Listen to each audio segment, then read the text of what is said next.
بايزيد بستامی کہتے ہیں کہ میں نے اپنی ماں کے آگے ہاتھ جوڑے، میں نے کہا امی تجھے راضی کروں یا رب کو راضی کروں؟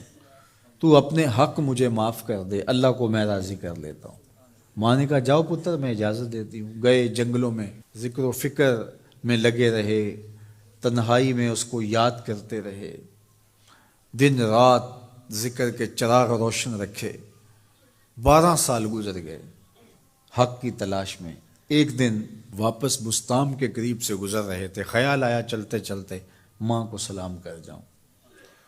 دروازے کو دستک دینے لگے تو اس خیال نے ہاتھ روک لیا کہ ساری زندگی ماں کو سکھ تو دیا کوئی نہیں، اب دکھ بھی کیوں دینے لگے ہو؟ رات کا ایک پہر بیت گیا ہے، سردیوں کی لمبی رات ہے، ماں بستر میں لیٹی ہوگی، تیرے لیے اٹھے گی، دروازہ کھولے گی۔ دروازے کے ساتھ ہی لگ کے بیٹھ گئے اور ساری رات کاٹ دی، اس خیال سے کہ ماں کو تکلیف نہ ہو۔ جب سحری کا وقت ہوا تو اندر سے جو نالی آتی تھی اس نالی سے پانی آیا، سمجھ گئے میری ماں تہجد کے لیے اٹھی ہے اور وضو کا پانی ہے، تو فوراً دروازے پہ دستک دی۔ اندر سے آواز آئی بیٹا بايزيد میں ابھی آئی۔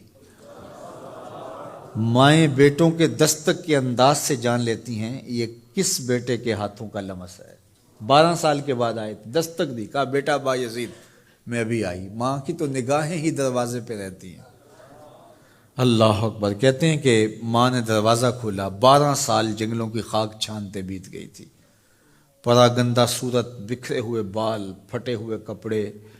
میری ماں کی جب نگاہ میرے پہ پڑی تو اس کی چشمان سے موٹے موٹے آنسو ٹپکنے لگے، اور اس نے ایسے ہاتھ پھیلا کے کہا مالک میرا بیٹا بايزيد تیری طلب میں نکلا تھا، تو نے ابھی تک اسے اپنا قرب نہیں دیا۔ حضرت بايزيد بستامی کہتے ہیں 12 سال کی ریاستوں سے جو کچھ نہیں ملا تھا ماں کے اٹھے ہوئے ہاتھوں سے مل گیا۔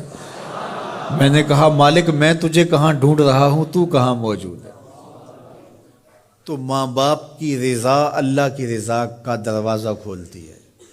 جن لوگوں کے ماں باپ ناراض ہیں اور وہ جا کے پیر صاحب کی خدمت کرتے ہیں، اور میاں ماں کے قدم چومو، باپ کی ٹانگیں دباؤ، ان کی خدمت کرو، تمہارے پہلے مرشد وہ ہیں، ان کو راضی کرو، پھر کسی شیخ کامل کی صحبت میں آنا، دیکھو کیسے دل کی بند کھڑکیاں کھلتی ہیں۔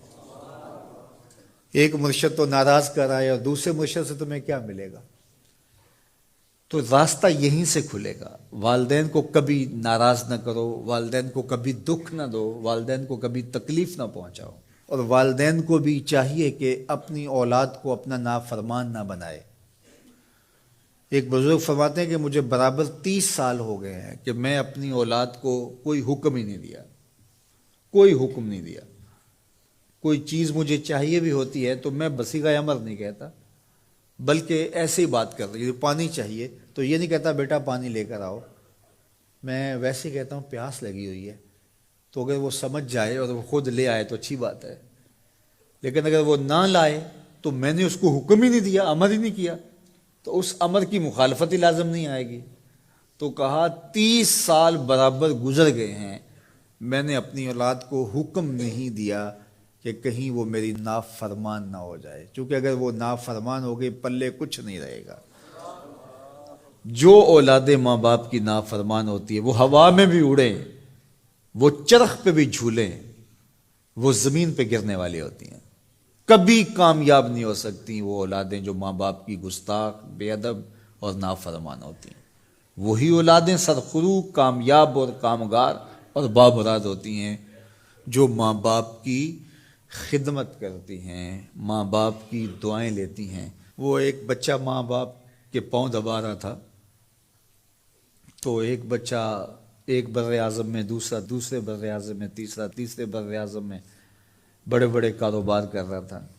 تو کوئی اس کا دوست ملنے آیا، اس نے کہا کہ اس نکمے کو بھی کہیں بھیج دو، فلاں جو ہے وہ یورپ میں ہے، فلاں امریکہ میں ہے، وہاں اتنی بڑی کمپنی اس نے کھولی ہوئی ہے، اس نکمے کو یہاں بٹھایا، اس کو بھیج دو، یہ تو نکمہ کسی کام کا نہیں۔ کہا یہ نکمہ ہی تو میرے کام آ رہا ہے۔